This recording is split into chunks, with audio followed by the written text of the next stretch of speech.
¿Qué tal? ¿Cómo están? Bienvenidos a un nuevo programa de Contraste, a este espacio de análisis que les ofrece Navarra Televisión.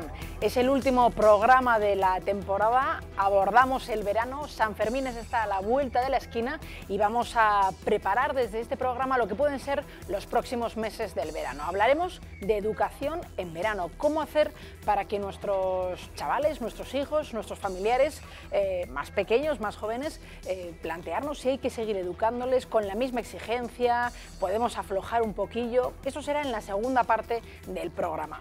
Y en la primera vamos a abordar una cuestión a la que seguro que en estas fechas, a estas alturas de curso, estamos todos deseando, y es el tema del descanso. Algunos tendrán las vacaciones pues el próximo lunes, otros un poquito más allá, pero todo el mundo ya tendrá en el horizonte algunos días de descanso. Otros quizá tengan que trabajar, pero también puede ser que sea posible trabajar y descansar a la vez. Vamos a hablar de todo ello, de todas estas cuestiones, con un experto en la materia, que es el autor de este libro. Hemos hablado alguna vez ya con él. Aprendiendo a vivir el descanso, es el psicólogo y psiquiatra don Fernando Sarrais. ¿Qué tal? ¿Cómo estamos? Bueno, muy bien, gracias por invitarme. Bueno, por supuesto, gracias también, porque siempre dice que sí a esta opción. No sé, ahora cuando uno tiene las vacaciones a la vuelta de la esquina, cuando uno ya tiene unas ganas locas de descansar, si tiene que prepararse un poco para que esos días tengan, digamos, fruto, para que sirvan de verdad. Bueno, no lo sé, yo creo que todos tenemos una cierta experiencia de qué es lo que nos gusta hacer para descansar. Hombre, sería una pena, ¿no?, que a veces los pacientes me dicen, cuando les digo que tienen que descansar y tienen que disfrutar, que lo han pasado muy bien en vacaciones, ¿no? Yo me quedo a veces así un poco serio y me dicen, pero no se alegra que descansó, usted me ha dicho que tiene que descansar. Sí, sí, me parece bien, pero mire, descansar en vacaciones es lo más fácil. Lo que tiene mérito es descansar todos los días del año, porque todos los días del año nos cansamos, todos los días del año tenemos que tomarnos el antídoto, que es descansar. Si no, hay gente que como no va descansando a la par que el cansancio, cuando llega a veces a las vacaciones están tan quemados, tan destrozados que no pueden ni siquiera descansar. Derrotados. Estas son algunas de las cuestiones, esos son los apuntes, digamos, de la próxima conversación que vamos a mantener en este programa, pero estas son sobre todo las cuestiones que nos planteamos en Contraste. A las puertas del principal periodo vacacional, estos meses de verano, y a muy pocos días de las fiestas de San Fermín, en Contraste nos planteamos, ¿es cierto que hay que aprender a descansar? Habitualmente asociamos descansar con no hacer nada. ¿Es eficaz esta opción? ¿Cuáles son las características del cansancio psíquico? ¿Cómo mejorar la calidad del sueño? ¿Por qué descansan la risa y el buen humor? ¿Cómo lograr un equilibrio psicológico que prevenga el agotamiento? ¿Qué relación tiene el descanso con la felicidad? ¿Se pueden frenar las preocupaciones? Y después del descanso, la vuelta. ¿Cómo afrontar el regreso? Pues estas son algunas de las cuestiones. Apuntaba el doctor Sarrais que hay que ir descansando poco a poco, que no hay que descansar solamente los días de vacaciones, que los que tengan suerte podrán disfrutar en los próximos meses, sino que hay que hacerlo día a día. Y hay que, vamos a decir, cuidarse poco a poco, ¿no? Sí, porque decía que si una persona no lo ha hecho durante el año, puede ser que es que no sepa descansar y tampoco sepa descansar en vacaciones. Y en cambio el que lo va haciendo cada año ya sabe cómo tiene que descansar, y entonces en vacaciones lo que tiene que hacer es hacerlo con más intensidad y durante más tiempo para cargar las baterías que duren más todo el año, ¿no? Que solo Pero hay gente que dice, bueno, pues entonces descansar es no hacer nada, o por ejemplo descansar es hacer lo que me gusta. Eso entiendo que puede ser un peligro, puesto que si uno dice, yo solamente descanso en el monte, yéndome al monte, subiendo un gran pico, es ahí cuando descanso. Si no tengo la posibilidad, ¿cómo se gestiona eso? Bueno, yo creo que las recetas fáciles son las más fáciles de tener en la cabeza, ¿no? Y yo suelo decir, en el libro está puesto también, que en general las características de cualquier cosa que hagamos para descansar tienen que tener dos cosas. Una, que relajen, y otra, la más importante, que nos hagan disfrutar. Relajarse y disfrutar es lo que necesitamos para descansar, sobre todo psicológicamente, porque el cansancio principal es el psicológico, no el físico, porque físico, si uno anda durante un tiempo y se sienta, ya descansa. Si una persona trabaja con las herramientas, pues deja de... Ya el descanso físico es relativamente fácil. Te sientas, dejas de hacer el ejercicio físico que haces y ya descansas. Pero el cansancio más difícil de tratar es el cansancio psicológico, la hartura, estar harto, iba a decir otras cosas así, eso, ¿no? Porque eso requiere realizar una serie de actividades que te hagan disfrutar. Vale, entonces, cuando uno está harto, cuando uno tiene la cabeza embotada, cuando uno ya o sea, tiene como distintos temas en la cabeza que no es capaz de sacarlos, ¿qué hace? Porque se va a la playa, pero se va a pasear por la playa, pero tiene las cuestiones en la cabeza, o se va a la montaña y está en el pico, pero sigue teniendo esas cuestiones en la cabeza. ¿Cómo se puede gestionar eso? A veces hay una regla que dice distancia física, distancia psíquica. Cuando uno está al lado del fuego y se está quemando, ¿qué tiende a hacer? Separarse, ¿no? Alejarse, porque así no me quemo, ¿no? Cuando una persona está, lo de quemarse a veces se emplea también para lo psicológico, estar quemado, el burnout americano, ¿no? Es decir, el separarse ya no me quema y por lo tanto descansa. Si me cansa una actividad, el alejarme de esa actividad me descansa. Por eso la gente se va lejos, ¿no? Porque los estímulos habituales, las mismas calles, los mismos semáforos, los mismos edificios, las mismas, ya están por reflejo condicionado recordándome tensión, me producen tensión. Pero hay gente que no se puede ir, ¿no? Hay gente que no puede distanciarse unos kilómetros. Bueno, a veces no te puedes ir físicamente, que ayuda mucho. El irse físicamente aleja psicológicamente, pero a veces te puedes ir psicológicamente. Es decir, cuando una persona se mete en una película que le encanta y se mete en la película me saca de esa realidad y me aleja psicológicamente de la realidad. Cuando una persona está jugando al mus y está se olvida, o cuando está viendo un partido de fútbol, se olvida de todo lo demás y se aleja psicológicamente. Entonces, al alejarse psicológicamente, descansa psicológicamente de lo que me cansaba, ¿no? Se puede dar, tengo un conocido que dice stop al cerebro, es decir, no pensar. Si tengo unas preocupaciones, si tengo algo que me ocupa la cabeza de manera intensa, darle, digamos, al pause cerebral, de alguna manera, dejarlo, ¿eso descansa? ¿Eso ayuda? Sí, y me recuerda una cosa que digo yo muchas veces a los pacientes, porque hay mucha gente que sufre porque ve una cosa o le dice una cosa desagradable y sufre mucho, pero lo que ha visto, lo ha visto en 5 segundos. Lo que ha oído, lo ha oído en 5 segundos. Solo ha sufrido 5 segundos. Pero lo que le hace sufrir no es lo que ha oído o ha visto, sino el darle vueltas en la cabeza, el pensar lo que me ha dicho. Y eso no depende del que me lo ha dicho, depende de mí, que no soy capaz de cortar. Es decir, hombre, y les digo, hay gente que dice que a unas personas le entran por un oído y le salen por otro, ¿no? Y yo les digo, bueno, ya lo habrán trabajado, ¿eh? Porque eso no es fácil. Hay gente que se le queda dentro y durante horas lo revienta por dentro. Es verdad que se puede dejar de pensar cosas, pero requiere mucho entrenamiento. Requiere un hábito, porque si no, no se consigue. Igual que requiere el hábito de correr maratones, ¿no? Hay que entrenarse. Pero se empieza por dejar de pensarlo, entiendo. ¿O cuál es el camino más fácil para frenar esa cabeza? Se empieza por querer ser dueño de uno mismo. Y dueño de uno mismo no significa dueño de uno mismo de la manera de andar, ser dueño mismo de mi pensamiento, pensar lo que yo quiero y no pensar lo que me hace sufrir o me cansa. Imaginar lo que yo quiero. Hay gente que se está imaginando siempre lo peor y siempre sufriendo y siempre en tensión, y eso es agotador. Hay gente que está recordando siempre las cosas que le han hecho sufrir. Y entonces sufrió cuando las vivió, sufre ahora que las recuerda en el presente y sufrirá mañana, porque mañana también lo recordará, porque no es capaz de decir, no quiero recordar una cosa que me tensa y que me agota. Entonces es necesario primero querer mandar dentro de uno mismo.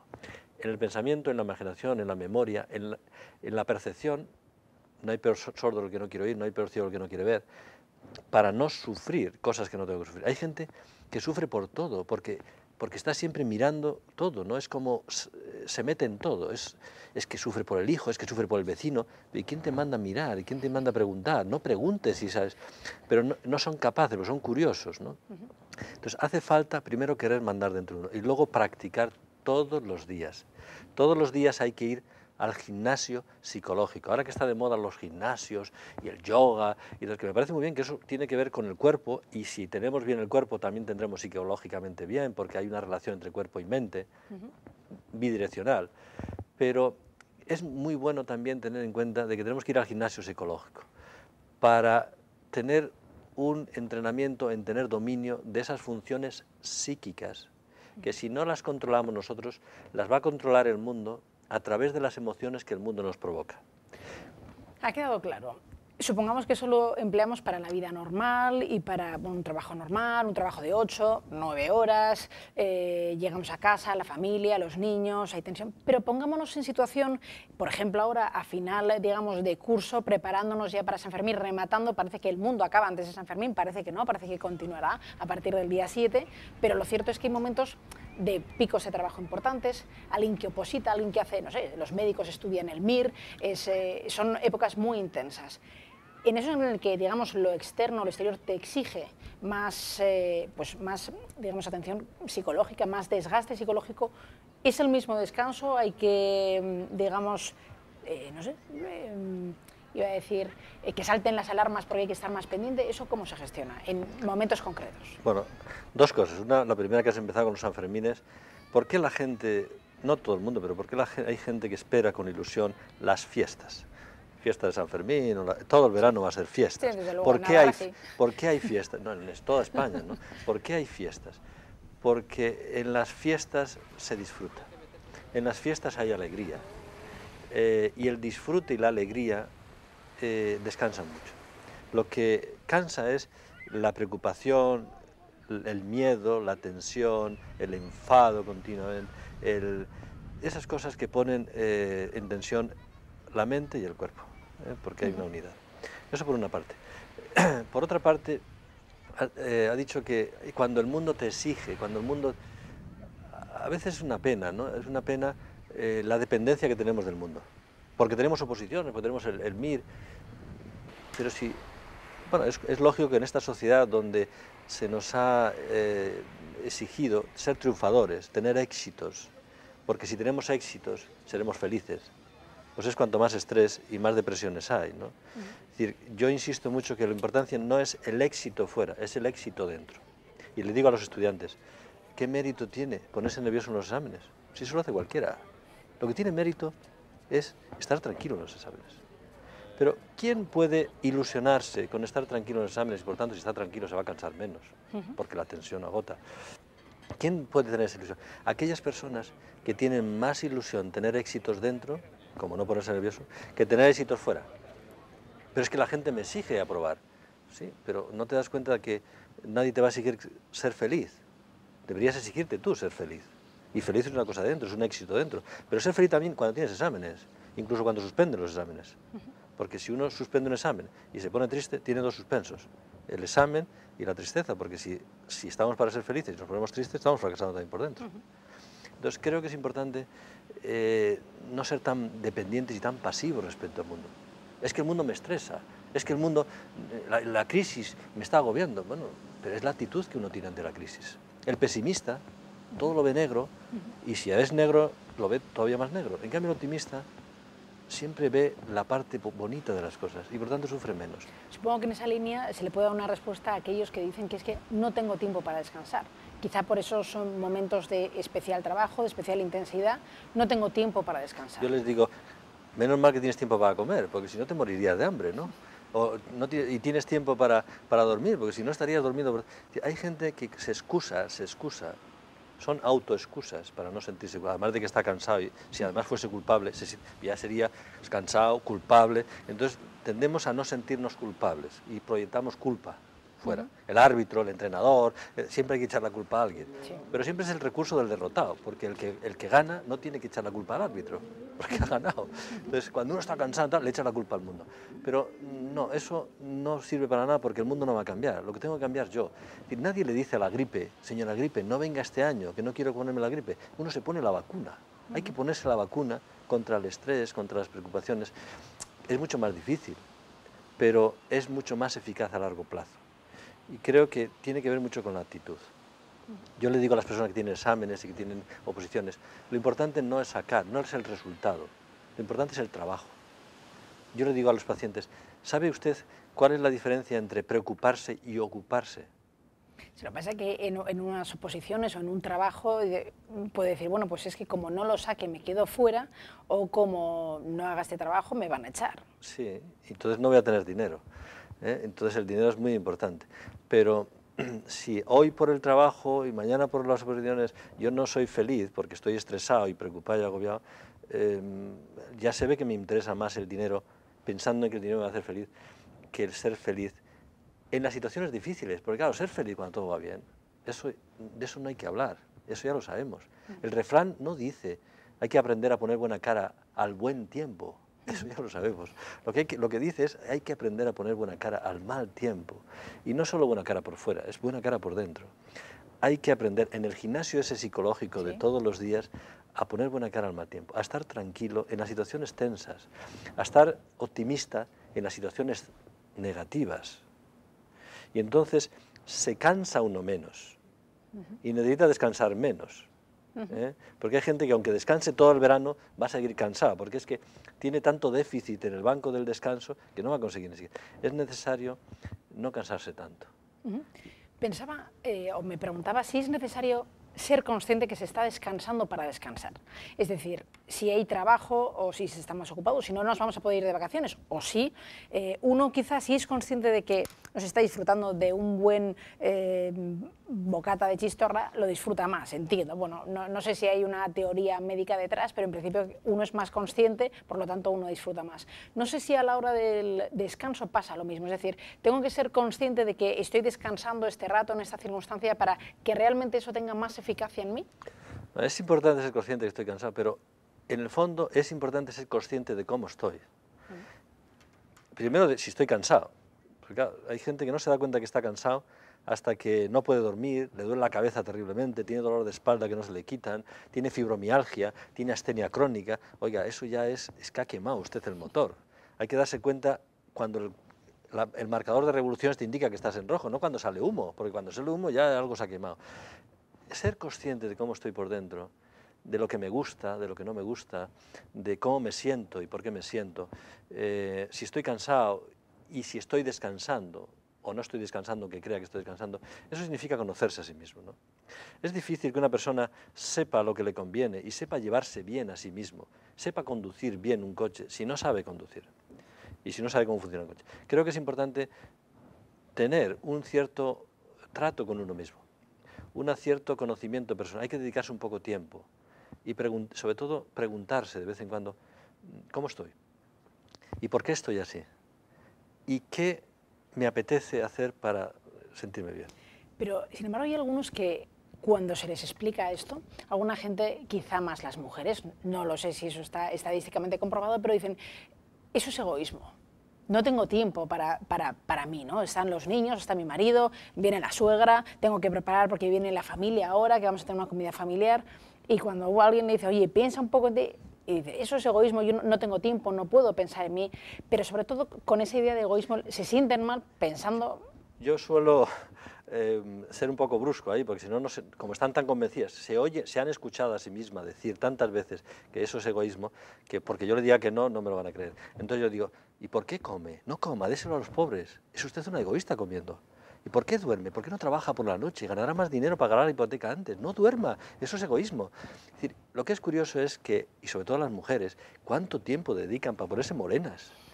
¿Cuánto tiempo dedican y esfuerzo para adelgazar? ¿Por qué si cuidan el cuerpo también y están tan guapas, por qué no están interesadas en estar guapas por dentro? ¿Y cuál es la belleza interior? La paz y la alegría. Estar tranquilo y estar contento. La gente quiere estar con una persona tranquila, no con una persona estresada que me estresa, porque las emociones negativas se contagian. Por eso en las vacaciones se descansan, porque uno está con personas que están tranquilas y ya contentas, porque eso me transmite tranquilidad y contento. Y disfrutar, estar contento, descansa. Estar con gente. Claro, si uno se fuese a descansar a una isla solo, en vacaciones, no descansaría tanto, porque necesita estar con gente que están disfrutando, porque ese disfrute me contagia a mí. El buen humor... Entonces, es importante decir a esas personas que cuidarse a sí mismas psicológicamente es de la misma importancia que cuidarse físicamente, y que cuidarse a sí misma no es para sí mismo, sino para darlo. Una madre no puede dar lo que no tiene, no podrá dar a sus hijos paz y alegría, tranquilidad, optimismo, si no lo tiene, y para tenerlo necesita descansar. Les dará lo que acompaña al cansancio, la irritabilidad, la impaciencia, el mal genio, el pesimismo, y eso no es bueno para sus hijos. Esa paz interior, ese Alegría. cuidarse por dentro, esa paz, esa alegría interior, ese ponerse maquillaje interior, vamos a decirlo, ¿no? Mantenerse en forma por dentro, no sé si ayuda, en el libro apunta al buen humor y la risa. ¿Eso ayuda a ese bienestar interior? Sí, ayuda claramente, ¿no? Cuando uno tiene buen humor es que está disfrutando. Es difícil reírse cuando uno está sufriendo, ¿no? Pero habrá que proponérselo también, ¿no? Habrá que no sé, reírse un poco de uno mismo, reírse un poco de las circunstancias, ¿no? Sí, porque es el antídoto contra el sufrimiento. Entonces, el reírse, salvo que sea una risa falsa, hipócrita, el reírse significa estar disfrutando. Y el disfrute es el mejor antídoto del cansancio que acompaña al sufrimiento o a la tensión. Porque lo que nos cansa es estar en una situación negativa internamente de modo habitual. Entonces, claro, la alegría y la sonrisa supone positividad. Entonces, en esta vida, para vivir bien, hace falta tener un equilibrio entre lo negativo y lo positivo, entre el trabajo y el descanso, entre el sufrimiento y la alegría, entre trabajar y descansar, entre la vigilia, estar despierto y dormir. Y en ese equilibrio, y cara también ahora las fiestas, o da igual, cara al verano, ¿no? Mi marido disfruta con los Sanfermines, yo no aguanto la masa humana, ni la gente, ni el follón. O yo aguanto, o sea, a mí me gusta mucho el mar y a mi marido la montaña, o digamos que hay división familiar. ¿Cómo hacer para gestionar eso? ¿Cómo digamos, llegar a un acuerdo que no produzca tensión, y que todo el mundo descanse y que la familia, digamos, estemos todos en paz? Pues me ha quitado la respuesta, porque ha dicho, ¿cómo llegar a un acuerdo? Pues llegando a un acuerdo. ¿Y cómo se llega a un acuerdo en el matrimonio? Practicando acuerdos. Es difícil llegar a un acuerdo en vacaciones si no ha habido acuerdos en cosas concretas cada día. Si uno siempre está acostumbrado a imponer a la otra persona su opinión y su parecer, difícilmente se va a llegar a un acuerdo. Entonces uno de los dos sufrirá. Entonces, para llegar a un acuerdo hay que estar acostumbrado a llegar a acuerdos previamente. Por otra parte, a veces ver disfrutar a la persona que quieres te hace disfrutar cuando se quiere. También, no es obligatorio tener que hacer lo mismo las dos personas si les gustan cosas distintas. Hay cierta autonomía. Uno come por su cuenta, no come. Entonces creo que es importante que los dos sepan descansar por su cuenta y que sepan descansar también juntos.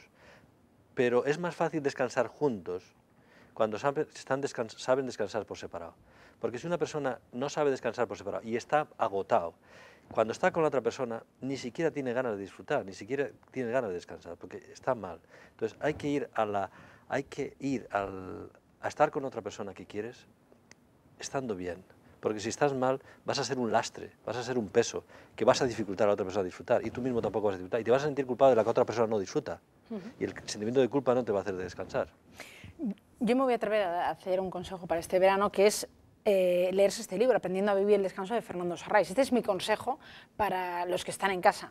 No sé si usted les quiere dar alguno para estos meses. Yo creo que ese consejo no es el mejor. El mejor es vivir lo que pone ahí. Porque yo le digo a los pacientes, esto es teoría. La teoría no sirve si no se lleva a la práctica. Es decir, y no solo ese libro, cualquier persona. A veces me dice, oiga, pero eso que me dice me parece muy bien, pero ya me lo dice mi marido. Oye, ¿por qué no hace caso a su marido? ¿Por qué no hace a su marido? Hágale caso, pero hay que hacerlo. Hay gente que se queda en leer libros de autoayuda, leer cosas, pero luego no las lleva a la práctica. Y lo que ayuda es practicarlo. Pues nos ha quedado más que claro. Muchísimas gracias, doctor Fernando Sarrais, por habernos, digamos, dado las pistas para este verano, para descansar un poco mejor este verano, y si no toca días de descanso, por lo menos para compaginar el trabajo con el descanso. Muchas gracias. Un placer. Espero que descanse también. Tengo que dar ejemplo, ¿no? Sí, ¿no? Y no tengo que ser un teórico, tengo que vivir la práctica. Muy bien, pues nosotros nos vamos a ir, vamos a volver enseguida después de la publicidad para seguir hablando del verano, pero de otra faceta, y es qué hacer con nuestros jóvenes, con nuestros adolescentes, con los más pequeños a la hora de afrontar el verano en cuanto a la educación. Pero esto en unos minutillos, hasta ahora mismo.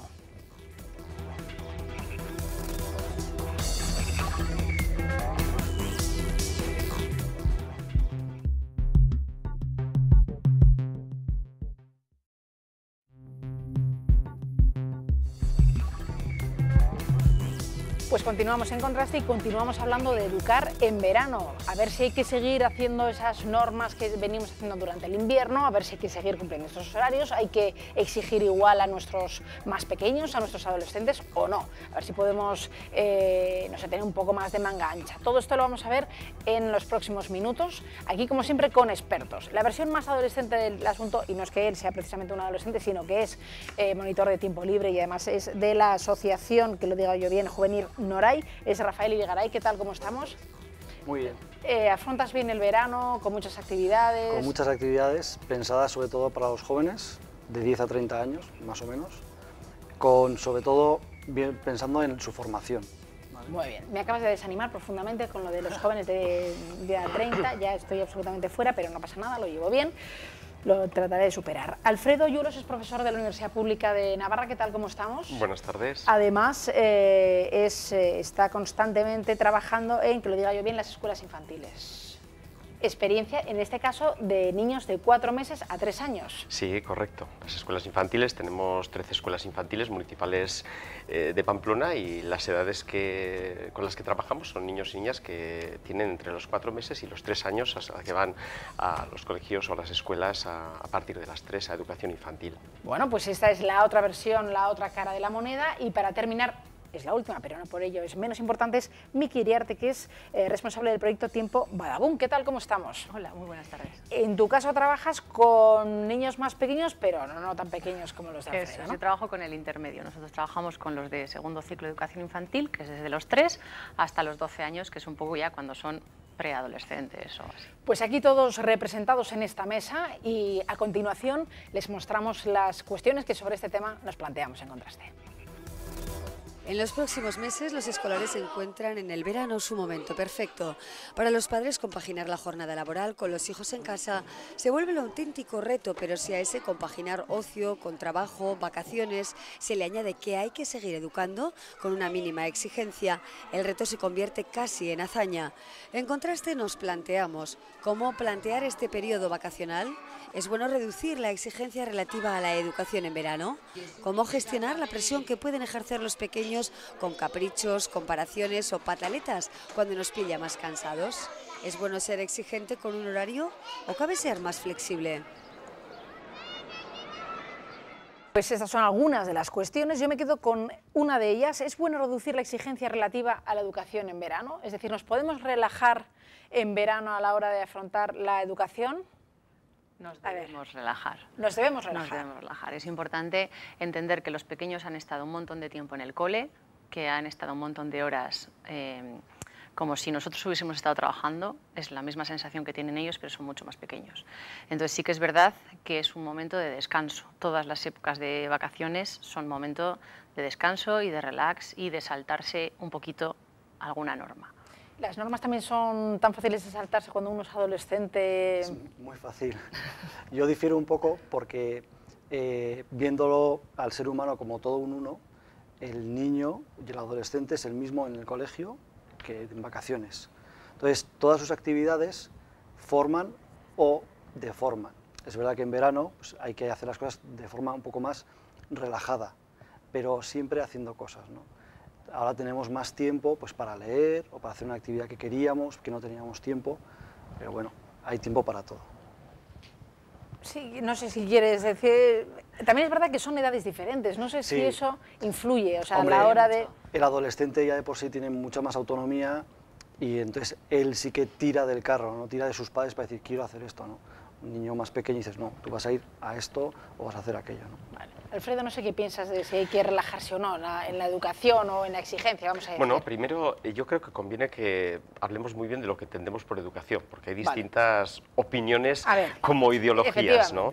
Entonces, yo entiendo por educación la capacidad que tienen los niños y niñas de extraer toda su competencia, todas las capacidades que tienen, sacarlas fuera. Porque hay otra concepción que entienden por educación el instruir, el enseñar a los niños y niñas. O sea, yo soy partidario... una diferencia entre educar y enseñar. Sí, aunque algunos piensan que educar es instruir también al niño. Yo soy de la primera opción. Creo que los niños y niñas, al menos en mi trabajo lo veo, puestos en contextos adecuados, fundamentalmente de juego,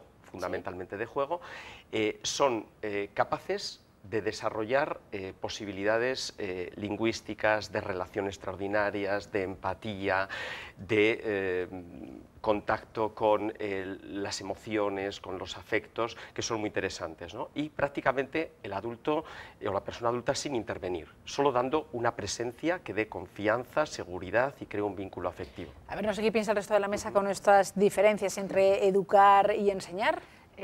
Como estamos hablando de periodos de edad distintos, sí que es verdad que son conceptos completamente... O sea, tienes que hablar de cosas distintas. Es lo que dices, el adolescente, por ejemplo, es mucho más rebelde, entonces se puede enfrentar más a sus adultos porque está en esa etapa y tiene que hacerlo, ¿vale? Y efectivamente, con un grupo de niños de edades un poco más chiquititas, sí que es verdad que planteas un entorno de juego y sí que responde muchísimo más, porque en realidad lo que estás asentando en el primer ciclo de educación infantil son esas bases de emoción, de aprender, por ejemplo, pues a controlar una rabieta o a controlar un enfado o así.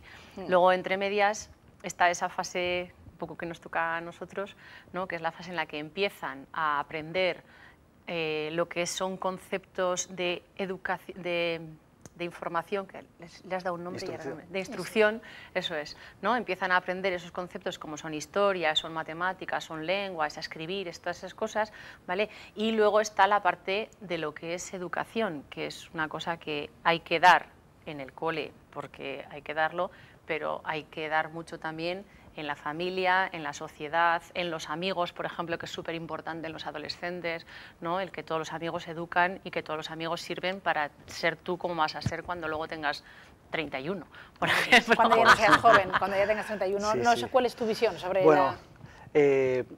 sí, estoy de acuerdo con él porque siguiendo la misma línea, ¿no? Todo lo que educa, todo lo que forma o deforma, ¿no? Es verdad que no podemos separar la educación de la instrucción, ¿no? O solo la instrucción, ¿no? Conocimientos, ¿no? Pero viéndolo desde fuera, cualquier adolescente o chico en el trato normal con la gente va adquiriendo todo eso, ¿no? Toda esa educación, todo ese saber relacionarse, ¿no? Así como, por ejemplo, ahora los adolescentes tienden a hacer planes, actividades sin freno, ¿no? Pues salgo hasta las tantas de la mañana, bebo o hago lo que sea, ¿no? Sin freno, esa educación desde pequeñitos, ¿no? Sabiendo orientar, ayudan a tener una formación global, decir, oye, o sea, aquí está mi límite, quiero hacer esto, pero lo quiero hacer bien, quiero disfrutar con esto, ¿no?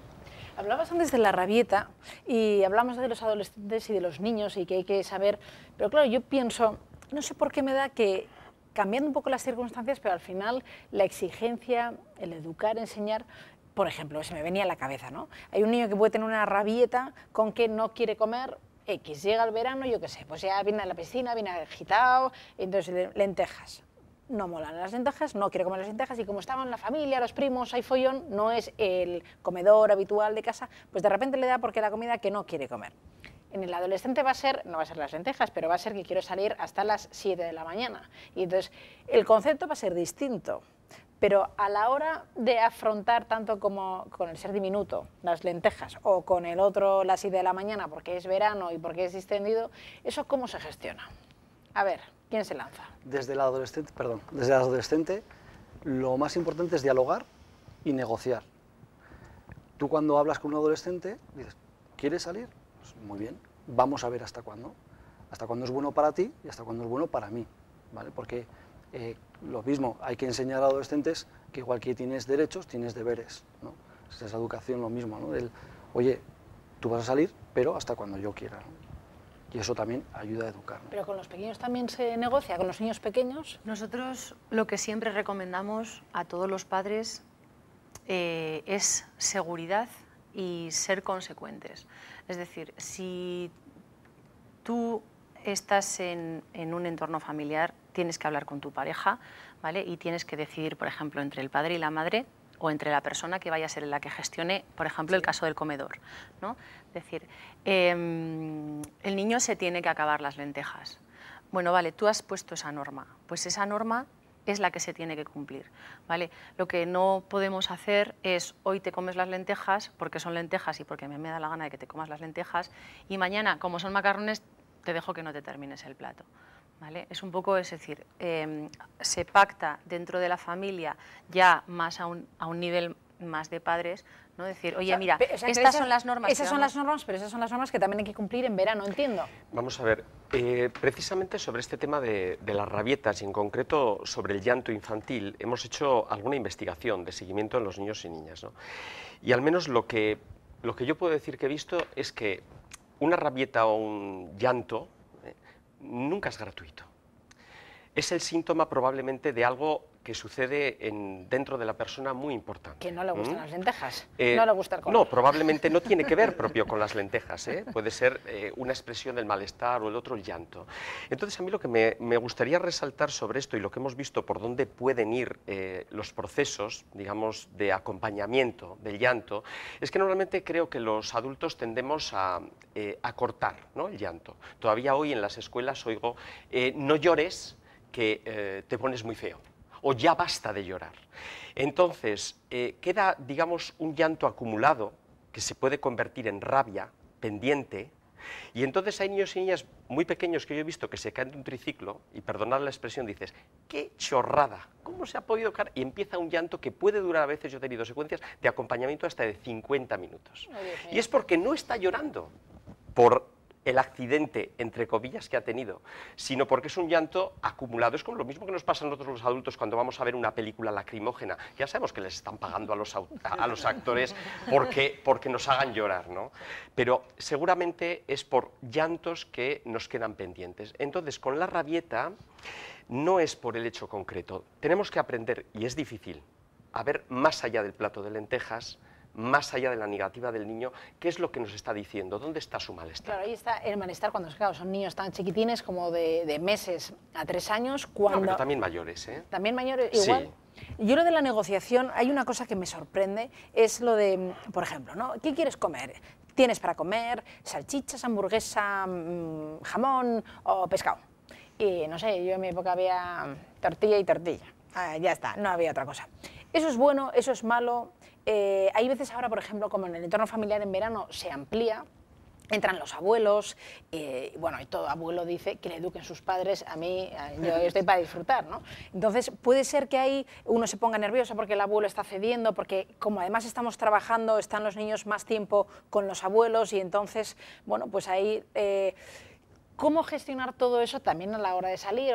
Oye, me voy a casa a los abuelos a Marbella y entonces ya la cosa... ¿Cómo? Acabas en Madrid. Sí, acabas de decir, efectivamente. Entonces, ¿eso qué hacemos en primaria y qué hacemos con los niños? Son perfectamente conscientes de dónde está el límite de cada uno. Y yo vuelvo un poco a lo que comentaba antes. Es decir, yo como padre admito que el abuelo tiene que poner ciertas normas o no, sé consecuente. O sea, transmítele al niño siempre seguridad dentro del entorno familiar, ¿vale? En casa hacemos unas cosas, en casa del abuelo hacemos otras cosas, en casa de la abuela hacemos otras cosas. Esto se traslada también a las familias que tienen un padre por un lado y una madre por otro lado. Es decir, a ver, en casa de mamá ves la tele a las 9 de la noche. En casa de papá no ves la tele. El niño es perfectamente capaz de entender eso, siempre y cuando sea con seguridad y con confianza en el padre. ¿Vale? Que pasa lo mismo con el tema de las rabietas. El tema de las rabietas, por ejemplo, y si no me corriges, por favor,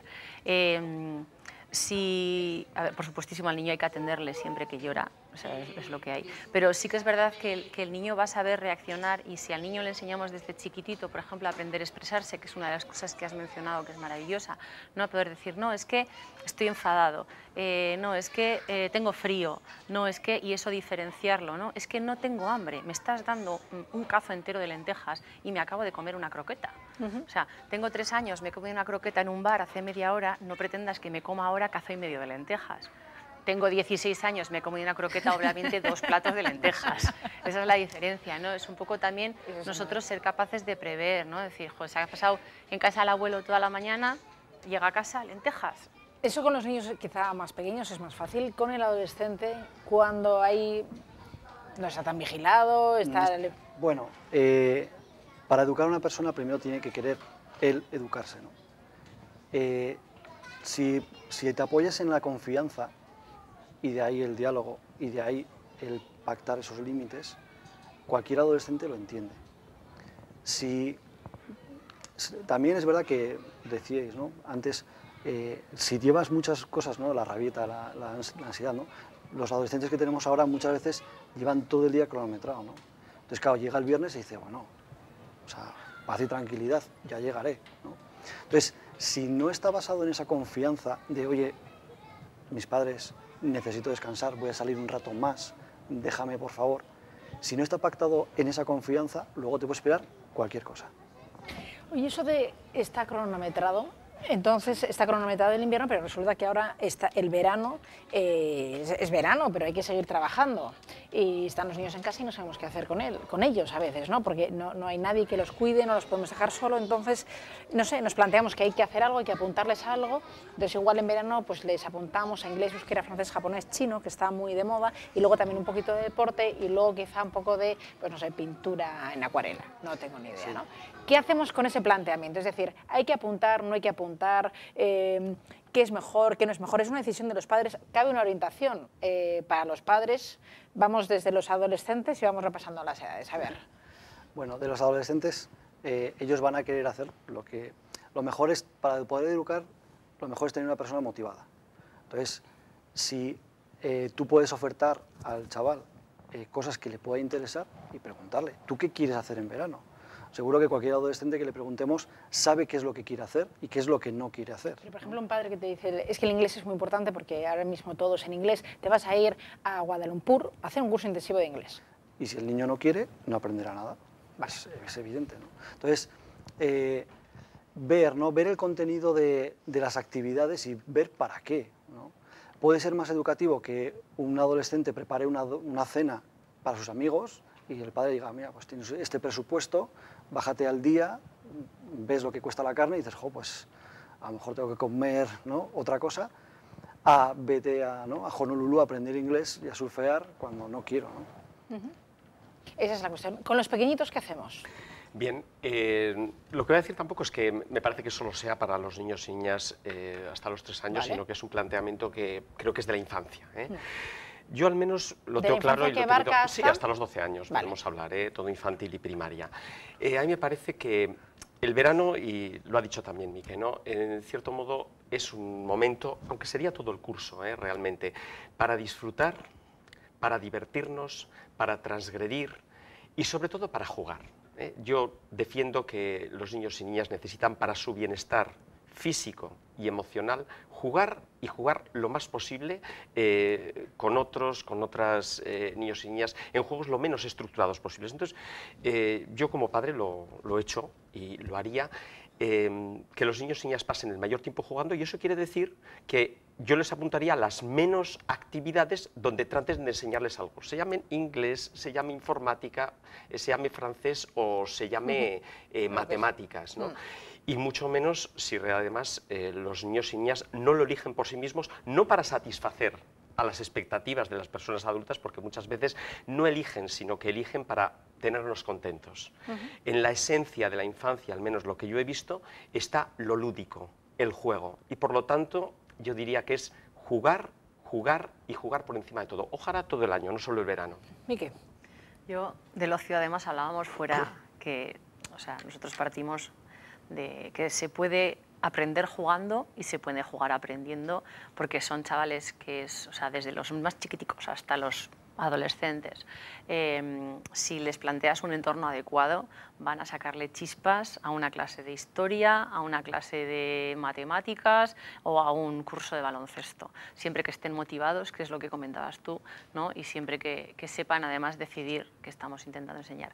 Sí que es verdad que tenemos un problema los padres, y es que los pequeños tienen entre 60 y 90 días de vacaciones y nosotros, si sumamos los míos con los de mi marido, tenemos 44.